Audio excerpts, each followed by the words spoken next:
জন্য 10,000 টাকা সম্মানী, 10,000 টাকার অধিক সম্মানী।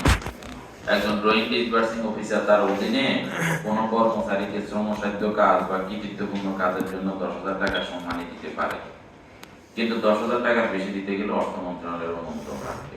তবে ম্যাডাম মনে রাখবেন, আপনি যে সম্মানীটা দিবেন দেখবেন যে সম্মানী কোডে টাকা আসেনি, আগে টাকা আনতে হবে, আনার পরে আপনি আপনার সাবঅর্ডিনেটদেরকে টাকাটা ভাগযোগ করে দিতে পারবেন। প্রতিজনকে এককালীন 10,000 টাকা দিতে পারবেন। ঠিক আছে? হ্যাঁ,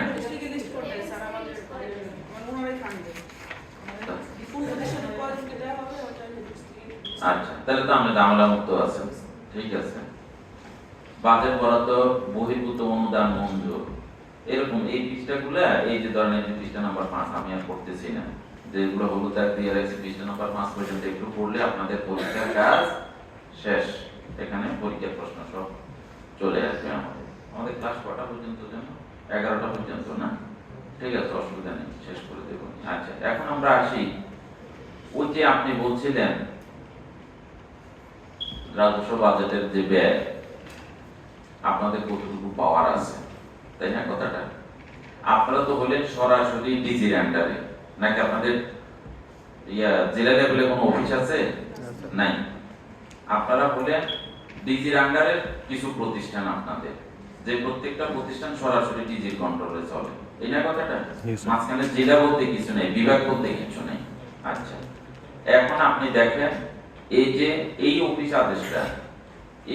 আদেশটা হলো এইটা বাংলাদেশের সকল বিভাগের জন্য। অন্যান্য যত সরকারি অফিস আছে সকল সরকারি অফিসের জন্য, যাদের উপজেলা লেভেলে অফিস আছে, জেলা লেভেলে অফিস আছে, বিভাগীয় বা আঞ্চলিক অফিস আছে। যেমন আপনাদের অফিস, এই অফিসগুলাকে কি বলে? আঞ্চলিক অফিস বলে না আপনাদের এগুলাকে? এই আপনারা এখানে পড়বেন, আপনাদের জেলা এবং উপজেলা নাই। কথা ক্লিয়ার কিনা? জেলা আছে, তাহলে জেলা লেভেল, তাহলে আঞ্চলিকও আছে আপনাদের? আঞ্চলিক অফিস আছে নাকি? আঞ্চলিক আরটিসি গুলো তো দুটো অঞ্চল আছে, আঞ্চলিক নামে আঞ্চলিক, প্রত্যেকটা তো স্বতন্ত্র, একটা তো আরেকটা না স্যার, স্বতন্ত্র স্যার। ডিজির আন্ডারে সব এখন বোঝার চেষ্টা করেন, কিন্তু অফিসগুলা অবস্থিত হলো জেলা পর্যায়ে। কিন্তু সরাসরি স্যার ডিজির আন্ডারে, বিভাগীয় শহরে আছে, শহরে আছে, বিভাগীয় অফিস না। জি স্যার। আমার কথা ক্লিয়ার? জি স্যার, ক্লিয়ার। তাহলে এগুলা যে কোনো একটা ক্যাটাগরিতে পড়বে। আপনি ধরেন যে এগুলা সবগুলোই আমি জেলা ক্যাটাগরিতে ফেলাইলাম, যে কোনো একটা ক্যাটাগরি। বিভাগীয় শহরে আছে তার মানে এটা বিভাগীয় অফিস না, এটা হলো জেলা অফিস। ঠিক আছে? এখন আপনি ধরেন যে পূর্ত কাজের ক্রয় চুক্তি অনুমোদন, দেখেন ওই যে অফিসের জন্য বিল্ডিং টিল্ডিং এর কাজ করবেন, এগুলা যদি 50 কোটি টাকার কাজ হয় তাহলে এটা সচিবের অনুমোদন লাগবে, আর যদি 5 কোটি টাকার কাজ হয় তাহলে ডিজির অনুমোদন লাগবে। আর আপনি করতে পারবেন মাত্র 50 লক্ষ টাকার কাজ। আমি বুঝাইতে পারলাম? আপনি পূর্ত কাজ করতে পারবেন মাত্র 50 লক্ষ টাকার কাজ। পণ্য যন্ত্রপাতি বা সরঞ্জামাদি ক্রয় চুক্তি অনুমোদন, সচিব 50 কোটি, আপনার ডিজি হলো 2 কোটি, আপনি পাবেন মাত্র 30 লাখ টাকার কাজ করতে পারবেন। বুদ্ধিভিত্তিক বা পেশাগত সেবা, সচিব হলো 10 কোটি, আপনার ডিজি 1 কোটি, আপনার কোনো পাওয়ার নাই, আপনি কোনো বুদ্ধিভিত্তিক সেবা নিতে পারবেন না। পরিবহন সেবা, অ্যাম্বুলেন্স সেবা, অনুষ্ঠান করা, মেরামত, রক্ষণাবেক্ষণ, প্লাম্বিং, কাঠের কাজ ইত্যাদি হয় না, জরুরি কাজকর্ম লাগেছে, এগুলোর জন্য সচিবের পূর্ণ ক্ষমতা, ডিজির হলো 50 লক্ষ টাকা, আপনার হলো মাত্র 20 লক্ষ টাকা। এইভাবে এই অফিস আদেশের মধ্যে যা আছে, যতগুলা ক্রয় কাজ আছে প্রত্যেকটা কাজ সম্পর্কে বর্ণনা আছে। আপনি শুধু কাজটা করার আগে গিয়ে বইটা পড়তে হইব, আপনার বইটা পড়ে আপনি একটু জানা নিয়ে আপনারটা আপনি অ্যাপ্লিকেশন করবেন। এরপরে যদি কোথাও যদি কনফিউজড হয়ে যান তাহলে আপনি আপনার ঊর্ধ্বতন কর্তৃপক্ষ সরাসরি ডিজি বা ডিজির আন্ডারে যারা আছে তাদের সাথে কথা বলে আপনি আপনার ক্রয় কাজটা করবেন। ওটাই হলো আপনার আর্থিক ক্ষমতা। কি কথা মনে থাকবে? বাট এখান থেকে কোনো প্রশ্ন কি থাকবে না। ব্যক্তিগত কর্মজীবনে ব্যবহারের জন্য। ঠিক আছে, ওকে, আমি রেখে দিলাম। আবার কোথায় চলে গেলাম? আচ্ছা, এখন আসেন যে আমরা ভ্যাট নিয়ে কিছু কথাবার্তা বলবো আপনাদের সাথে।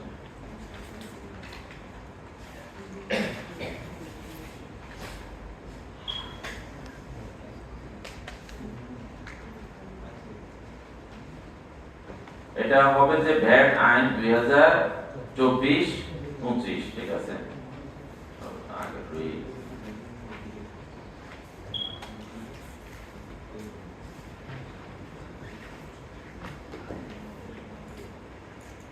ভ্যাট আইন 2024-25। ঠিক আছে, এটা আবার এটা এরকম একটা গুরুত্বপূর্ণ বিষয় যে আমরা যারা ড্রয়িং এন্ড ডিসবার্সিং অফিসার, আমরা যারা সরকারি ক্রয় কাজের সাথে জড়িত, ওই যে বললাম যে আমাদের বসেরা ভুলবশত ভ্যাট বর্তন কম করছে ৭৮,০০০ টাকা, এখন এটা আমাদের গাড়ি জরিমানা আসছে, এটা আমরা দিতেই হবে, কিছু করার নেই। অনুরূপভাবে এরকম ভ্যাট রিলেটেড কিছু বিষয় আছে, ভ্যাট অধিদপ্তর যে আছে এমবিআর যারা ভ্যাটে চাকরি করে, তাদের এই ভ্যাটের উপরে ট্রেনিং হয় কমপক্ষে ৬ মাসে। কয় মাসের ট্রেনিং হয়? ৬ মাস। এরপরে ছোটখাটো কর্মচারী যারা আছে তাদেরও ট্রেনিং হয় ৩ মাস, ২ মাস, ১ মাস। আর আপনাদের ভ্যাট রিলেটেড কোনো ট্রেনিং হচ্ছে? হয় নাই। ফাউন্ডেশন ট্রেনিং কোর্সে দিয়েছি, ১ ঘন্টার একটা ক্লাস। এখন এই হালকা একটু আলোচনা আমি করব। এর থেকে যতটুকু ধারণা পাবেন আপনারা, ওইটা দিয়ে দেখবেন যে আপনাদের অফিসের কাজ চলে যাবে। অফিসের কাজ চললেই তো হয় নাকি? বিশদ আলোচনা এখানে আসবে না। এই ভ্যাট ইংলিশে হলো ভ্যালু অ্যাডেড ট্যাক্স, আর এটাকে বাংলাতে কি বলে? মূসক। মূল্য সংযোজন কর বা মূসক। ঠিক আছে, এটা হলো যে আমাদের বিংশ শতাব্দীতে উদ্ভাবিত একটি আধুনিক কর, যা যে কোনো ব্যবসার মাধ্যমে সৃষ্ট মূল্য সংযোজনের উপরে আরোপ করা হয়ে থাকে। ব্যবসা করার ক্ষেত্রে প্রতিটা পণ্য যখন বিক্রি করা হয় তখন নির্দিষ্ট হারে একটা কর ক্রেতা থেকে নেওয়া হয়। কার থেকে নেওয়া হয়? ক্রেতা থেকে। কে নেয়? বিক্রেতা নেয়। যেমন ইনকাম ট্যাক্স, এটাও কিন্তু একটা কর, এটা হলো প্রত্যক্ষ কর, এটা বছরে একবার আমরা আমাদের আয়ের উপরে সরকারকে দিয়ে থাকি। ভ্যাটটা এটাও কর, এটাকে বলা হয় পরোক্ষ কর। কেন পরোক্ষ কর? যেহেতু ভ্যাটটা আমি যে পণ্যটা কিনলাম, এভরি আইটেমস, এই যে আমরা জামা কাপড় যা ব্যবহার করি না কেন, প্রত্যেকটা পণ্যের উপরে ভ্যাট দিতে হয়। আমি ক্রেতা হিসাবে ভ্যাটটা দিব, নিবে কে? বিক্রেতা। নিয়ে সরকারি কোষাগারে জমা দিবে সে, এটা বিক্রেতার দায়িত্ব। এই জন্য এটাকে বলা হয় পরোক্ষ কর। ভ্যাটকে কি বলা হয়? পরোক্ষ কর। ঠিক আছে, এই কথাগুলো এখানে বলা হয়েছে, আমি সামনে আগাইছি। শুধু ক্রয় না, আরো কিছু দেখেন। দেশি পণ্য উৎপাদন, বিপণন, বিক্রয়, বিদেশি পণ্য আমদানি ও দেশি পণ্য রপ্তানি। আমরা রপ্তানি করি না, গার্মেন্টস মালামাল আমরা রপ্তানি করি না, চা রপ্তানি করি বা আদার যেগুলো আমরা রপ্তানি করি, শুটকি রপ্তানি করি, যা যা করি আর কি আমরা। কেমিক্যালস, ফার্মাসিউটিক্যালস তো ভাড়ো যায়, অনেক ফার্মাসিউটিক্যালস আমাদের বিদেশে যায়। এই যেগুলো আমরা রপ্তানি করি এর উপরে একটা কর দিতে হয়, যেটা আমাদের কাস্টমসে তারা এটাকে কাইটা রাইখা দেয়। কেমন? দেশাভ্যন্তরের সেবা বা পরিষেবা, শুধু পণ্য না, সেবা। যেমন কনসালটেন্ট, বিদেশি কনসালটেন্ট আছে না, চায়না তারা বা জাপানে তারা আমাদের যে মেট্রো রেল করলো, তো তারা যে এই দেশে এসে কনসালটেন্সি করলো, তারা যে ইনকামটা করবে তার উপর একটা পার্সেন্টেজ আমাদেরকে দিতে হবে, সরকারকে দিতে হবে। বিপণন ও বিক্রয় ইত্যাদি সকল ক্ষেত্রে মূল্য রপ্তানি কর আরোপযোগ্য। এই কর উৎপাদন থেকে খুচরা বিক্রয় পর্যন্ত বিভিন্ন স্তরে আরোপ ও আদায় করা হলেও এর দায়ভার কেবলমাত্র পণ্য বা সেবার ভোক্তাকে বহন করতে হয়।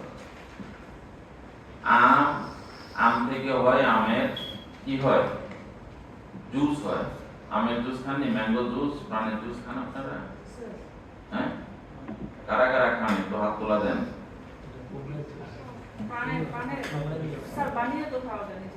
না, পানি তো খাই, পানি তো আমরা ঘরেই খাই।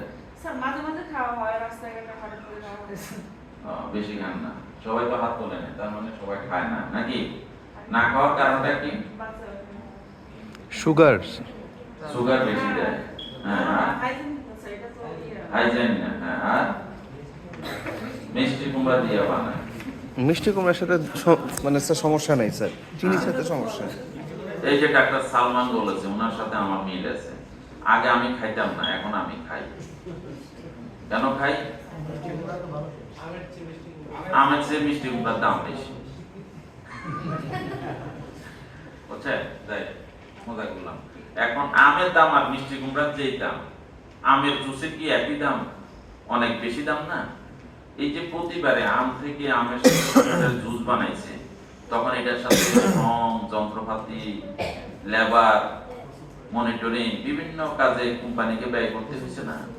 তখন 1 কেজি জুসের দাম, 1 কেজি আমের দাম যদি হয় 50 টাকা, 1 কেজি জুসের দাম তো আর 50 টাকা হবে না, অনেক বেশি হবে।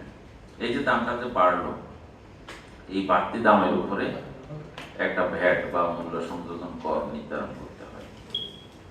একটা পণ্য যতবার হাত বদল হবে, ওই যে আপনার এই আম, ম্যাঙ্গো কিনে না, মানে আম গাছ হলো আম বিক্রি করছে এক দামে, ওইখান থেকে নিয়ে আসছে প্রাণ কোম্পানি নিয়ে এসে জুস বানাইছে, জুস বানাইয়া তার যে রিটেইলার আছে, তাই না, হোলসেলার আছে, হোলসেলারকে দিল, হোলসেলার থেকে রিটেইলার থেকে খুচরা বিক্রেতা, বিভিন্ন ধাপে ধাপে হাত চেঞ্জ হয়েছে না? যতবার হাত চেঞ্জ হবে কতবার এটার উপরে ভ্যাট দিতে হবে। কথা বুঝতে পারলাম? এই যতবার এই দেয়, এটা দায়ভার কার গানে আসে? ভোক্তার উপরে আসে। ঠিক আছে, কোনোদিনও বিক্রেতারা কিন্তু এটা দায়ভার নেয় না। মূল্য সংযোজন কর বা মূসক ব্যবস্থার সরবরাহের বা বিক্রয়ের বিপরীতে স্বয়ংক্রিয়ভাবে উপকর রেয়াত ব্যবস্থা।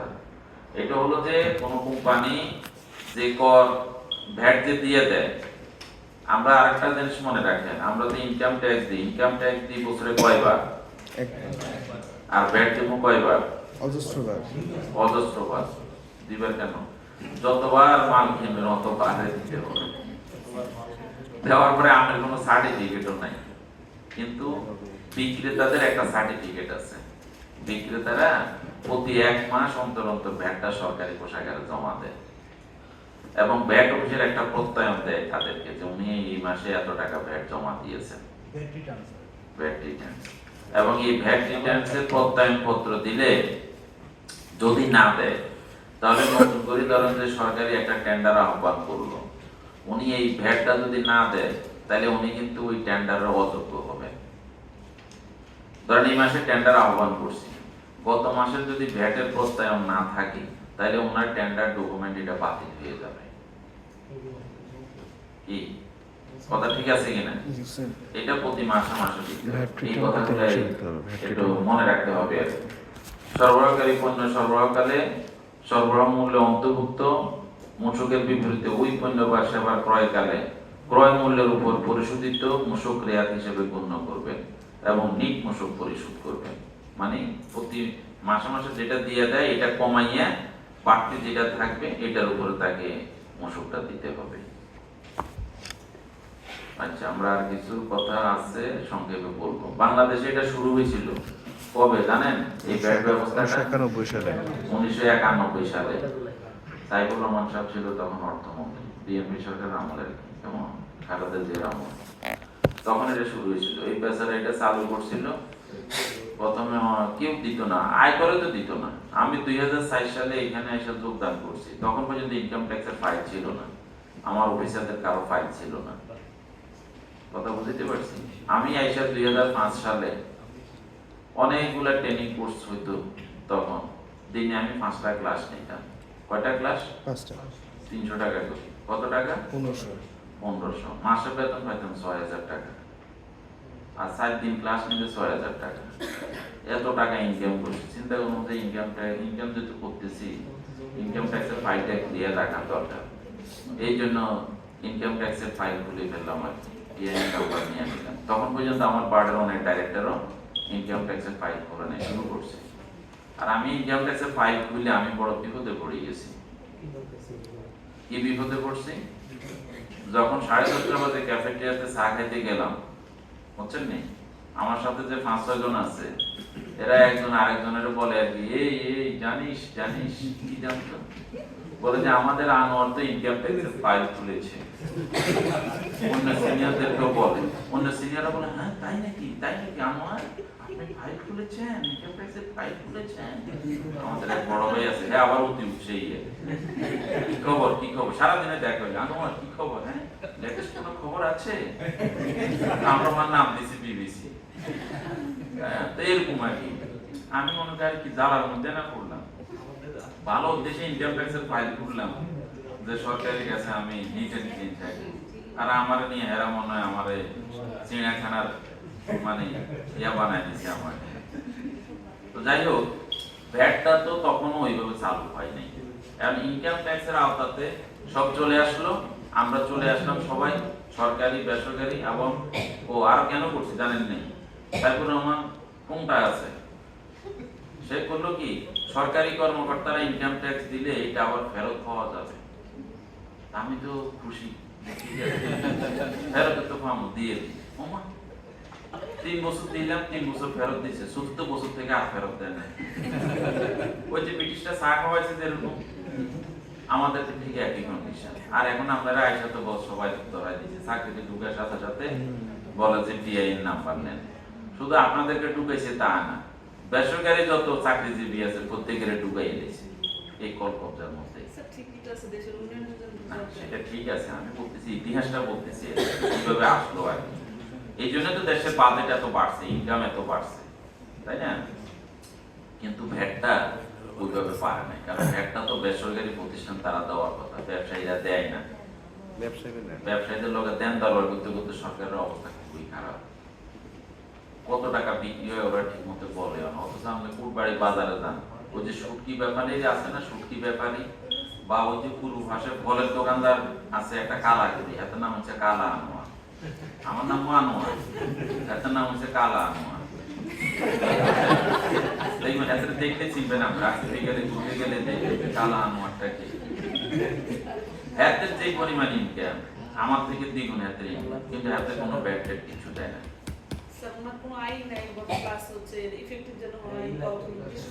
সরকার আরো বহুত বড় বড় জায়গাতে ওগুলোতে ফেল করতে আছে, ওইখানে আদায় করতে পারতেছে না, এখানে ফলের দোকানদারের দুইটা কি করবে।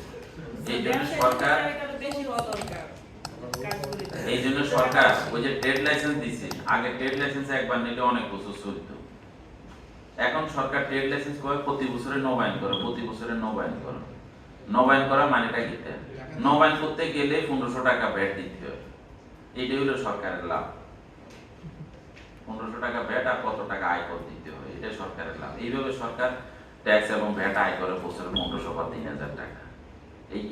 এই ছোট ছোট ব্যবসায়ীরা খুবই অল্প পরিমাণ দেয়, অথচ এরা যদি দিত আরে সাংঘাতিক, আমাদের রেভিনিউ যে বাড়া বাড়তো, অন্যরকম অবস্থা হয়ে যেত। যাই হোক, এখন আমরা তো আর ওগুলা ধরার জন্য দায়ী না, ওগুলা তারা না দিল এটার জন্য আমাদেরকে নিয়োগ করে নাই। আমাদেরকে যেমন আমার নিয়োগ করছে আপনাদের ক্লাস নেবার জন্য, আর আপনাদের নিয়োগ করছে কি করছে, আপনাদের সাবঅর্ডিনেট যারা এদের ক্লাস নেওয়ার, ঠিক আছে, ব্যাট ধরার জন্য। ব্যাট হলো যে আমরা আমাদের প্রতিষ্ঠানে যে ক্রয় কাজগুলো করবো অ্যাজ এ ডিডিইউ হিসেবে, ড্রয়িং এবং ডিসবার্সিং অফিসার হিসেবে, আমি আমার ভ্যাটটা যাতে সঠিকভাবে কাইটা রাইখে দিতে পারি। কি বুঝা গেছে কথাটা? একটু সামনে আগে, আচ্ছা এই সামনে আগানোর আগে যারা কয়েকটা সুন্দর সুন্দর কথা আছে এগুলো একটু বোঝা দিই নাকি। মূল্য সংযোজন কর বা মূসক, এটা ক্লিয়ার। আমদানি শুল্ক, এটাও ক্লিয়ার, নাম শুনলে বুঝা যায়, আমার ব্যাখ্যা করার দরকার নাই। রপ্তানি শুল্ক, এটাও ক্লিয়ার। সম্পূরক শুল্ক, এটাও ক্লিয়ার নাকি? কে বলতে পারবেন সম্পূরক শুল্ক কোনটা? আমি যে বললাম ক্লিয়ার, আপনারা যে চুপ করে বসে রয়েছেন, এটা তো আমার হাই স্কুলের সেই স্যারের মতো হয়ে গেছে। আমার স্যারের পড়াইতে এবার হলে এসএসসি পাস কেরা নিয়ে আবার গ্রামের স্কুলে আবার এমনি দেখতে শুনতে লম্বা মোটা সোটা আসলে এবারে তো এবারে আমরা স্যার এদিকে স্যার হাড়ো করে পয়সা দেয় ক্রিকেট স্যার মনে হইতো না।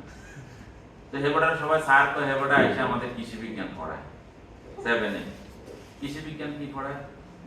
মাটিগুলোর প্রাকৃতিক রাসায়নিক কাজ, যেখানে বিভিন্ন মাটির সাথে মিশে যায়, মিশে সেখান থেকে শক্তি উৎপাদন হয়ে গাছ জন্মে। বুঝছিস নি রে? আমরা বলতাম দিশা বাস, এবারে পড়া শেষ। মানে আমাকে 10 হয়ে গেছে।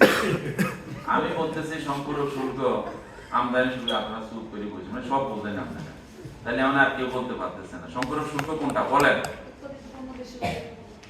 না।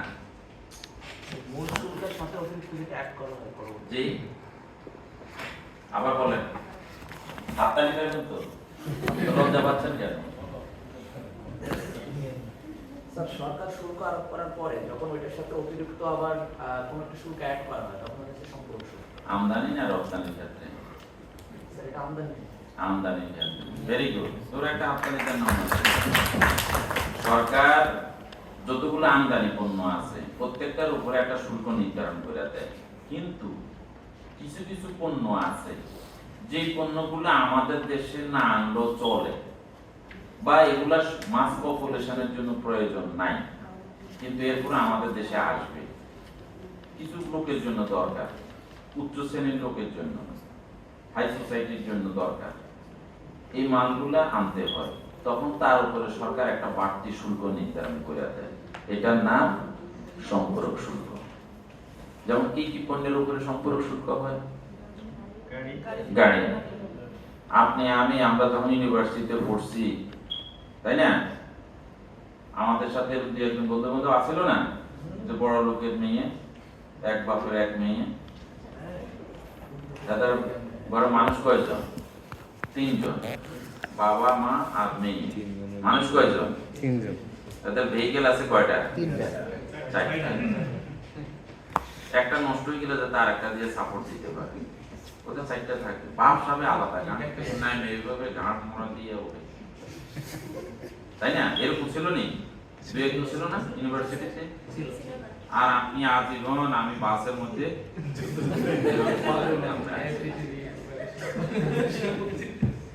তাই না, এখনো ঝুলতেছি আমরা অনেকে।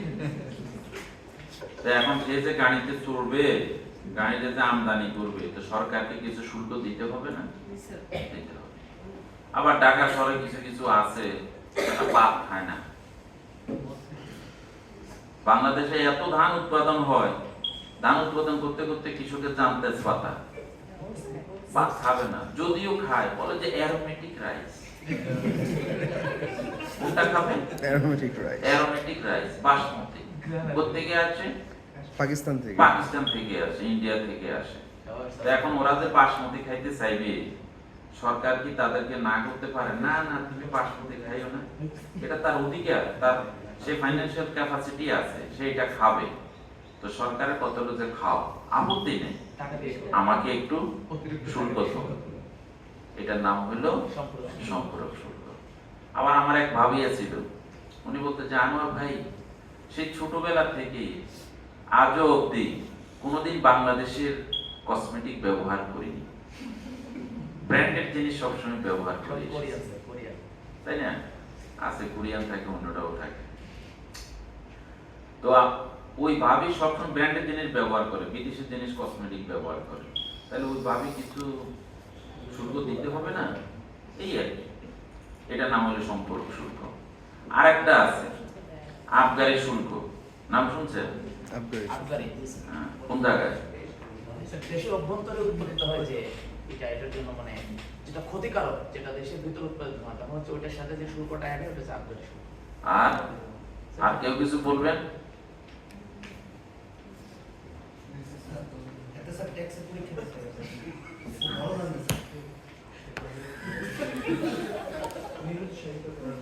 নিরুৎসাহিত করার জন্য এটা নিরুৎসাহিত। কে বলছে নিরুৎসাহিত কথাটা? জোরে একটা হাততালি দিতে মনে সরকার কিছু কাজকে নিরুৎসাহিত করে, কিন্তু সরকার বাধ্য করতে পারে না। কথা বুঝতে পারলাম?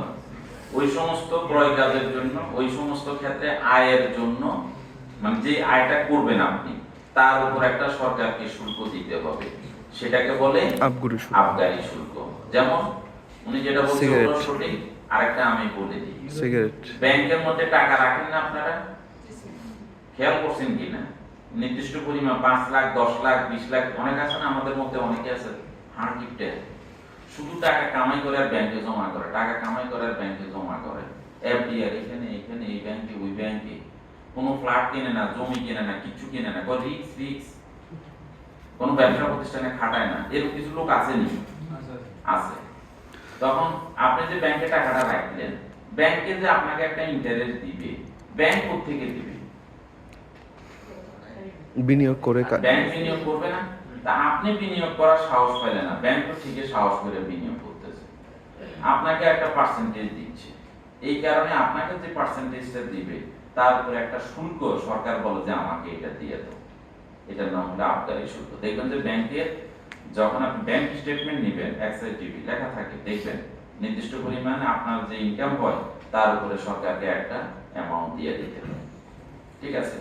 এগুলো হলো সরকারের ইনকাম। আমি কথাগুলো কেন বলতেছি, আসলে সরকারের যে রাজস্ব আয়ের কথা যে আমরা বলি, আপনার আমার যে বেতন দেয় কোথেকে দিবে? সরকারের ইনকাম না থাকলে বলতে, আমরা তো সরকারের কর্মচারী, সরকারের ইনকাম থাকলে না আমাদেরকে দিবে। ঠিক আছে? এনবিআর তাদের মূল দায়িত্ব এইটা, কিন্তু আমরাও যে সরকারি কর্মচারী আছে, আমাদের কিছু দায়িত্ব আছে। আচ্ছা, আমরা এখন, আমি সব কথা বলতেছি না, যেগুলো ইম্পর্টেন্ট। এই যে দেখেন, বাংলাদেশের জাতীয় রাজস্ব বোর্ড বা এনবিআর এর আয়কর বিভাগ আয়কর আদায়ের দায়িত্ব পালন করে থাকে। এনবিআর এর আদায়কৃত রাজস্বের মধ্যে 35% আয়কর আসে, 35% আসে আয়কর থেকে, মানে এনবিআর যা আয় করে তার 35% আসে আয়কর থেকে, আমাদের ইনকাম ট্যাক্স। মূসক আদায় থেকে আসে 37%, ভ্যাট। অবশিষ্ট আসে শুল্ক থেকে। একটু আগে যে শুল্কগুলোর কথা বলছিলাম, শুল্কগুলা, তো শুল্কগুলা কিন্তু অনেকটাই ফিক্সড, আয়করও ফিক্সড। আয়করটা হলো আমরা যারা চাকরি করি তারা, শুল্ক হলো কাস্টমস এয়ারপোর্টে যেখানে ধরে আর কি, কেমন ওইখানে যত মাল যায় এগুলো আদায় হয়ে যায়। এই ভ্যাটটা হলো যে বিশাল একটা গোষ্ঠী, ব্যবসায়িক গোষ্ঠী, ছোট ব্যবসায়ী, বড় ব্যবসায়ী যারা আছে, তাদের মাধ্যমে আমরা এটা পাওয়ার কথা, কিন্তু আমরা এই ভ্যাটটা সঠিকভাবে পাই না। এটার বলয়টা বৃদ্ধি করার সুযোগ রয়ে গেছে এখনো, এই বলয়টা বৃদ্ধি করার সুযোগ রয়ে গেছে। ঠিক আছে? আচ্ছা, এক্সাইজ বা ভ্যাট, এই যে দেখেন, বিলাসজাত পণ্য, সুগন্ধি হিসাবে আমদানি সরবরাহ করা লুপ্ত পণ্যগুলোর উপর আরোপিত নির্দিষ্ট হারের করে সম্পূরক শুল্ক। এগুলো বলে ফেলছি, দরকার নাই। আরো কিছু কথাবার্তা আছে, এগুলা দরকার নাই। আমরা এখন চলে যাব এই যে আয়কর আর ভ্যাট, নির্দিষ্ট পণ্য ক্রয়ের ক্ষেত্রে আমি কি পরিমাণ আয়কর সরকার, ভ্যাট আমি সরকারকে দেব। যেমন মনে করেন আপনারা স্টাডি ট্যুরে যাবেন না, গিয়েছিলেন? গেছি স্যার। কোথায় গিয়েছিলেন? কক্সবাজার। হোটেলে ছিলেন না? জি স্যার। যত টাকা খরচ করছেন তার উপরে 15% ভ্যাট দিতে হবে সরকারকে। যদি 15% ভ্যাট না দিয়ে থাকেন, তাহলে ওই বিলটার উপর অবজেকশন হবে। ওই অবজেকশন হলে ওই কোর্স ডাইরেক্টর আব্দুল্লাহ মামুন সাহেব আর আব্দুল্লাহ সাহেব, ওনারা দুইজনে আটকা পড়বে, কনফার্ম আটকা পড়ে যাবে। এই জন্য ওনারা নিজের পকেট থেকে জরিমানা দিয়ে হলে এটা শেষ করতে হইব। যদিও নিজের পকেট থেকে দেওয়া লাগে না, কারণ আগে আমরা 20% টাকা কাইটা রাখিয়া দিয়ে তারপরে আপনাদেরকে বলি যে এত টাকা আছে, এটার মধ্যে স্টাডি ট্যুর শেষ করে আইয়া। কি কথা ঠিক আছে কিনা? ওই জন্য রাখা হয়। মোটর গাড়ি, গ্যারেজ, ওয়ার্কশপ, এগুলা মেরামত করার জন্য হলো এই যে 10% লেখা আছে, এটা কিন্তু সর্বশেষ যে অফিস আদেশ 24-25-এ দুই একটা জায়গাতে পরিবর্তন আছে, এখান থেকে কোনো প্রশ্ন হবে না। 24-25-এরটা আপনারা ব্যবহার করবেন যখন আপনি ক্রয় কাজের জন্য, আমি কথা বুঝতে পারছি? এটা এখন 15% করে ফেলছে। বিজ্ঞাপনী সংস্থা 15%, ইজাদার 15%, অডিট অ্যান্ড অ্যাকাউন্টিং ফার্ম 15%, যোগানদার বা প্রকিউরমেন্ট প্রোভাইডার 7.5%, পেট্রোলিয়াম জাতীয় পণ্য পরিবহনের ক্ষেত্রে 5%, অন্যান্য পণ্য পরিবহনের ক্ষেত্রে 10%, পরিবহনের জন্য আর কি ট্রাক বানা এই যে 10%, ঠিক আছে। আরো অন্যান্য জিনিস আছে, এই যে বাড়ি ভাড়া করলে, এটা করলে, ওটা করলে, আপনি যাই করেন না কেন, আপনি যত ক্রয় কাজ করবেন না কেন, প্রত্যেকটা ক্রয় কাজের উপরে নির্দিষ্ট পরিমাণ ভ্যাট সরকারকে দিতে হয় এবং সেটা চার্ট আছে, এই চার্ট মোতাবেক আপনারা ভ্যাটটা গঠন করে রেখে দিবেন। কি ঠিক আছে? আমি আর এগুলা নিয়ে বেশি কথা বলতে চাই না, সামনের দিকে আগাই যাই। এই যে এখানে পরীক্ষার জন্য ইম্পর্টেন্ট কি, এটা পরীক্ষার জন্য ভ্যাট কর্তনের ক্ষমতাপ্রাপ্ত প্রতিষ্ঠান সমূহের নাম। কোন কোন প্রতিষ্ঠান ভ্যাট কর্তনের জন্য দায়িত্বপ্রাপ্ত, এটা আপনাদের পরীক্ষার জন্য একটু মনে রাখতে হবে। যেমন সরকার ও উহার যে কোনো মন্ত্রণালয়, সরকার ও উহার যে কোনো মন্ত্রণালয়, বিভাগ বা দপ্তর, আধা সরকারি বা স্বায়ত্তশাসিত কোনো সংস্থা। তাহলে এখন বলেন, আপনারা কি পড়েন ভ্যাট আদায়ের মধ্যে? আপনারা পড়েন? সরকার ও উহার যে কোনো মন্ত্রণালয়, বিভাগ বা দপ্তর, আধা সরকারি বা স্বায়ত্তশাসিত কোন সংস্থা, রাষ্ট্রীয় মালিকানাধীন প্রতিষ্ঠান, স্থানীয় কর্তৃপক্ষ পরিষদ বা অনুরূপ কোন সংস্থা, যে কোনো ব্যাংক, এনজিও বিষয়ক ব্যুরো অথবা সমাজসেবা অধিদপ্তর কর্তৃক রেজিস্ট্রেশন পাওয়াকৃত কিছু সামাজিক সংগঠন আছে না, অমুক এনজিও, অমুক সামাজিক প্রতিষ্ঠান, অমুক সামাজিক প্রতিষ্ঠান আছে না? জি স্যার। বিভিন্ন ক্লাব যা আছে, এই দুই জায়গা থেকে রেজিস্ট্রেশন প্রাপ্ত যত প্রতিষ্ঠান আছে, প্রত্যেকটা প্রতিষ্ঠানের সরকার ক্ষমতা দিচ্ছে ভ্যাট আদায় করো, কইরা কি করবা? সরকারি কোষাগারে জমা দিতে হবে। মাধ্যমিক বা তদুর্ধ পর্যায়ের প্রতিষ্ঠান, প্রাইমারি স্কুলের ভ্যাটের আয়ের দায়িত্ব দিচ্ছে না, কিন্তু মাধ্যমিক শিক্ষা প্রতিষ্ঠানের প্রধান হেডমাস্টারকে দায়িত্ব দিচ্ছে। কোন লিমিটেড কোম্পানি, তাদেরকে দায়িত্ব দেওয়া হয়েছে, ঠিক আছে। এখন হলো এখানে একটা লিংক দেওয়া আছে, হ্যাঁ, এটা হলো যে ভ্যাট এক্সাম্পটেড আইটেম। সবগুলো পণ্যের উপরে কিন্তু আবার ভ্যাট হয় না, এটাও কিন্তু একটু জানা দরকার আছে। আপনি একটা পণ্য কিনলেন, কিনে কন্ট্রাক্টর থেকে আপনি ভ্যাট একটা কর্তন করে রাইখা দিবেন কোত্থেকে? কারণ ওখানে তো ভ্যাটের তালিকাতে নামে নাই। এখন আপনি পড়ে যাবেন, কনফিউজ হয়ে যাবেন আপনি। তাহলে আপনি নামটা কোথায় খুঁজে দেখবেন? ভ্যাট এক্সাম্পটেড আইটেমের মধ্যে ওটা থাকতে পারে, তাহলে আপনি ভ্যাট কর্তনের সেখানে প্রয়োজন নাই। আমি কথা বুঝতে পারছি কিনা? এই ভ্যাট এক্সাম্পটেড আইটেমের মধ্যে পার্টিকুলারলি যদি বলি, আমাদের কৃষি পণ্য, কৃষি কাজের সাথে রিলেটেড যে সমস্ত পণ্য আছে বা সেবা আছে, এগুলা সব হলো ভ্যাট এক্সাম্পটেড। যেমন মনে করেন যে বীজ, সার, কীটনাশক, কৃষি যন্ত্রপাতি, বুঝছেন, পাওয়ার টিলার, ট্রাক্টর, এটা সেটা যত আছে, এগুলা সব হলো ভ্যাট এক্সাম্পটেড। আরো হলো ধরুন যে ক্ষুদ্র কুটির শিল্পের কাজ করে আমাদের গ্রামের মা বোনেরা, বাড়িতে বসে বসে হস্তশিল্প কিছু বানায়, কেউ কেক বানায়, এটা সেটা বানায় বিক্রি করে, তাই না? হাতের পিঠা বানায়, ওই যে কুটবাড়ি বাজারে রাস্তার পাশে বই গরম পিঠা বানায়, আছে না এরকম? এগুলো হলো ভ্যাট এক্সাম্পটেড আইটেম। এই এখন হলো যে কর্তনকৃত ভ্যাট যথাসময়ে জমা না দিলে আপনার উপরে কি পানিশমেন্ট হবে? আপনি তো ভ্যাট কর্তনের দায়িত্বপ্রাপ্ত ডিডিও, আপনি ভ্যাট কর্তন করছেন, করে আপনি সরকারি কোষাগারে জমা দেন নাই। যেমন মনে করেন যে একবার ইন্টারেস্টিং কাহিনী, কর্মজীবনে এগুলো ঘটবে, আপনাদেরও হতে পারে। আমি একটা প্রকল্পের ডিপিডি ছিলাম, তা আমার পিডি উনি জাপান চলে গেছে 3 মাসের জন্য। হ্যাঁ, তো উনি যখন 3 মাসের জন্য চলে যায়, এই পদটা কি খালি পড়ে থাকবে এখানে? কেউ এটা ড্রয়িং ডিসবার্সিং অফিসের দায়িত্ব পালন করতে হবে না?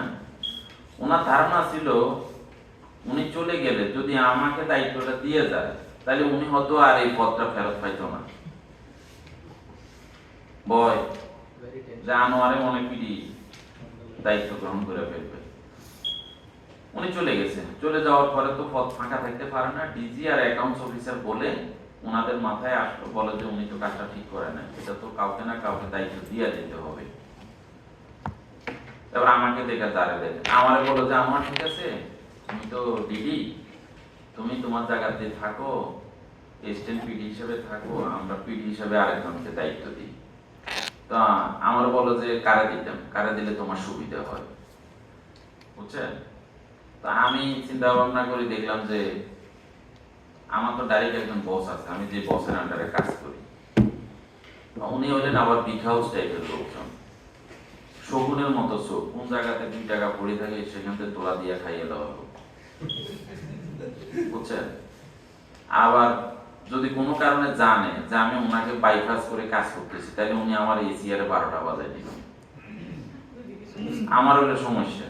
পরে আমি বললাম যে স্যার আপনারা যেটা ভালো মনে করেন, যাকে খুশি তাকে মনে করেন, আপনারা দিতে পারেন, আমার কোনো আপত্তি নেই। তারপরে ডিজি বলে যে না না তুমি বলো বলো, তোমার একটা চয়েস থাকতে হবে, মূল প্রজেক্টটা তুমিই চালাইবে, যেহেতু এত বছর যাবো তুমিই চালাও, পিডিতে এমনি নামতে আসতে থাকবে শুধু সই করার জন্য। আমি বললাম যে অমুকের দেন, মানে আমার বসের কথা বলছি, আমার বসের কথা বলছি। আরে ডিজি এবার হাসা শুরু করছে, পুরো মিয়া হেরে দিলে মিয়া তোমার লগে ডেলি মারামারি দেখতো, হেরে দেওয়া যেত না। আমি যাক আল্লাহ মাফ করলো, তাহলে কয়ে অমুকের দিয়ে দিই, তো দিয়ে দিচ্ছি এবার আরেকজনের। ঠিক আছে, আমরা কাজ করলাম, কাজ করার পরে আমি একটা ফাইল প্রসিড করলাম, প্রসিড করার পরে এরকম ভ্যাট কাটার বিষয় আছে, আমরা ফাইল প্রসেস করে দিয়ে দিছি। আমাদের যে অ্যাকাউন্টস আছে, অ্যাকাউন্টসের এটা দায়িত্ব, তারা ভ্যাটটা যথাযথভাবে কাইটে সরকারি কোষাগারে জমা দিয়ে দিবে। অ্যাকাউন্টস অফিসার আর হলো পিডি এটার জন্য দায়িত্ব। কে দায়িত্ব? পিডি। পিডি হলো ডিডিও, বুঝেন কিন্তু কথা। আর হলো অ্যাকাউন্টস হবে, ওরা দায়িত্ব। আমি কিন্তু দায়িত্ব না, আমি কিন্তু কাগজপত্র সব প্রসিড করে দিই, আগাই দিই। এখন দেওয়ার পরে অ্যাকাউন্টস থেকে ভুলবশত ওই ভ্যাটটা কর্তন করে জমা দেয় নাই, না দেওয়ার কারণে 3 মাস পরে এখন আসল পিডি বিদেশ থেকে চলে আসছে। আসার পরে মাঝখানে যে পিডি ছিল উনি সরে গেলেন, নতুন পুরান পিডি আবার দায়িত্ব নিলেন। নেওয়ার পরে উনি যেহেতু আমাকে একটু বিষয়টা পছন্দ করতেন না, পছন্দ করতেন না বলতে আমি আসলে একটু ওই মুখের উপর কথা বলে ফেলতাম, সত্য মিথ্যা যাই হোক সরাসরি বলে ফেলতাম। আর আপনি ভুল করলে যে আপনি তো এটা করতে পারেন না, বা আপনি এটা ভুল করছেন, এটা ঠিক করেনি স্যার, আপনি এটা কেন করলেন, আমি আপনার এই কাজের সাথে একমত না, মানে আমি ঠিক এইভাবে কথা বলতাম আর কি। এই জন্য ওনার কাছে এগুলো এগুতে লাগতো, উনি আমাকে একটু কম পছন্দ করে। বা জানো তুমি কি ভুল করছো, হ্যাঁ হয়েছে তেন হয়েছে, তুমি এত লক্ষ টাকা এটা জমা দাও নাই, তুমি এই হয়েছে সে হয়েছে, আমি যদি এখন নোট দিই তোমার চাকরি নিয়ে টান দিবে। ওরা আমি হাসি দিয়ে উড়ে দিলাম আর কি, কারণ আমি তো ওই ডিডিওর কিছু লেখাপড়া আমার ছিল, আমি যে আমাদের দেন নোট দেন, সেই নোট দিয়ে আমার কি ক্ষতিটা আপনি করতে পারে, আমি উল্টে আরো চ্যালেঞ্জ দিলাম ওনার। পরে আমি টিচারে যাইয়া পরে বললাম যে স্যার এই কন্ডিশন, উনি আমাকে থ্রেট দিচ্ছে, কারণ এটার জন্য দায়ী হলো ডিডিও, যিনি পিডি ছিলেন উনি, আর হলেন অ্যাকাউন্টস অফিসার। আমাকে এই থ্রেট দেওয়ার তো কিছু নেই, কথা বুঝতে পারলাম। পরে উনি কয়েকদিন অবজার্ভ করে টেরে দেখছে আসলে ডিজি ওনার আর পাত্তা দিচ্ছে না, কারণ আমার বিরুদ্ধে কোনো কলম ধরার মতো কাজ আমি রাখিনি, কিছুই করতে পারে না। বাট যদি কলম ধরতে হতো তাহলে মাঝখানে যে ডিডি ডাইরেক্টর ছিলেন, পিডির দায়িত্বে ছিলেন, ওনার বিরুদ্ধে কলম ধরা লাগতো। তো ওনারা তো একজন ডাইরেক্টর আর একজন ডাইরেক্টরের বিরুদ্ধে কলম ধরবে না, ঠিক আছে, ধরে নাই। কিন্তু এই ভ্যাটের ক্ষেত্রে যদি এই টাকা কর্তন করে সরকারি কোষাগারে জমা না দেয়, তাহলে আইন আছে ওই টাকা তো ডিডিও আপনি জমা দিবেন, আবার ওই টাকার সাথে 6 মাসে 2% ইন্টারেস্ট হারে এটা জমা দিতে হবে, 6 মাসে 2%, বছরে 4% হারে ওই টাকা জমা দিতে হবে। শুধু তাই নয়, যদি আপনি যে এই ভুল করলেন এই জন্য যে ডিস্ট্রিক্ট যে ভ্যাট কর্মকর্তা আছে ওনারা কিন্তু আমাদের প্রত্যেকের উপরে কিন্তু আমাদের ভ্যাটের কাগজপত্রগুলো চেক দেওয়ার অধিকার ওনাদের আছে। প্রত্যেকটা ডিপার্টমেন্টের একটা টিউ আছে, জানেন আপনাদের যে কিছু দায়িত্ব আছে আমাদের কিছু দায়িত্ব আছে। ওনাদের দায়িত্ব হলো যে আমাদেরকে এরকম সার্চ করতে পারবে, ওনারা সার্চ করে আমাদেরকে 25,000 টাকা ব্যক্তিগত জরিমানা করে দিতে পারবে। কথা বুঝতে পারলাম? 25,000 টাকা ব্যক্তিগত জরিমানা করে দিতে পারবে। এটার জন্য এই ভ্যাট কর্তন করে জমা না দেওয়ার জন্য এখানে বিক্রয়কারী এবং ক্রয়কারী দুইজনই সমানভাবে দায়ী, দুইজনই সমানভাবে দায়ী। তো বিক্রেতা তো, আমি তো ক্রেতা, সরকারি কর্মকর্তা, আমার না পাইবে আমার অফিস, বিক্রেতারে আমার অফিস পাইবে, আমার বসে পাইবে, খুঁজে পাবে না। আলটিমেটলি সমস্ত দোষ চলে আসবে আমার ঘাড়ে, ডিজি ধরলে আমাকে ধরবে। এই জন্য আমাকে এই ভ্যাটটা কর্তন করি, সাথে সাথে সরকারি কোষাগার ভ্যাটের একটা কোড আছে, ওই কোডে ভ্যাটটা জমা দিয়ে বিলের সাথে ভ্যাটের কাগজটা লাগাই রাখতে হবে। কথা ক্লিয়ার? জি স্যার। এটা আমরা মিস করতে পারবো না। এই কথাবার্তাগুলো আমি এখানে বলছি, বাকি কিছু বলা হয় নাই, শেষ করে দিলাম। যেহেতু একটু আগে রিংটুন দিয়ে দিছি আমি। আমার ব্যাটের ক্লাস শেষ, ঠিক আছে? এখন সামান্য আর একটা বিষয় নিয়ে একটু কথা বলবো, যেটা ব্যাটের সাথে রিলেটেড না, বাট আপনাদের জন্য প্রযোজ্য। নতুন কর্মকর্তা হিসেবে আয়কর রেয়াত পেতে কোথায় বিনিয়োগ করবেন? অনেকে যেখানে সেখানে টাকা বিনিয়োগ করে বলে যে আমি তো বিনিয়োগ করছি, আমার রেয়াত দেন, কিন্তু এটা বিধি মোতাবেক হয় না, দেখে রেয়াত পাওয়া যায় না। কোথায় কোথায় বিনিয়োগ করলে রেয়াত পাবেন তার একটা তালিকা আপনাদেরকে এখানে আমি দিয়ে দিচ্ছি। জীবন বীমা প্রিমিয়াম, সরকারি কর্মকর্তাদের প্রভিডেন্ট ফান্ডের চাঁদা, স্বীকৃত ভবিষ্যৎ তহবিলে নিয়োজিত চাঁদা, কল্যাণ তহবিলের চাঁদা, তারপর তফসিলি ব্যাংকে যদি 60 লাখ, বছরে 60,000 টাকা রাখতে পারবেন, 5,000 থেকে 60,000 টাকা, এখন বাড়ছে এটা 1,20,000। সঞ্চয়পত্রে ক্রয়ে বিনিয়োগ, পুঁজিবাজারে বিনিয়োগ, দেখছেন না আমাদের সরকারি কর্মকর্তারা লাভ দিয়া পড়ে পুঁজিবাজারে, কারণ ওইখানে বিনিয়োগ করলে এটি কর রেয়াত পাওয়া যায়। ঠিক আছে? এরকম কিছু, এই যে জাকাত তহবিলে বিনিয়োগ, আইসিডিডিআরবিতে বিনিয়োগ, আহসানিয়া মিশনে বিনিয়োগ, এই সমস্ত কিছু তালিকা আছে। এই তালিকাটা জাস্ট আপনাদেরকে আমি এমনি দিয়ে দিলাম, আপনাদের হ্যান্ড আউটের সাথে আছে কিন্তু এইটা। তো এই সমস্ত জায়গাতে যদি আপনারা বিনিয়োগ করেন তাহলে আপনারা এখানে কর রেয়াত পাবেন। ঠিক আছে? আজকের মতো আলোচনা, আজকের মতো কি আমার তো মনে হয় ক্লাসের শেষ আজকে। আর কোনো ক্লাস আছে নি মামু? আর কোনো ক্লাস নাই। তো আমি আজকের মতো আলোচনা এবং সর্বশেষ ক্লাস এখানে শেষ করলাম। আপনাদের ধৈর্য সহকারে টানা 1.5 ঘন্টা ধৈর্য সহকারে শোনার জন্য আপনাদের সবাইকে অশেষ ধন্যবাদ দিয়ে এখানে শেষ করছি। বলেন।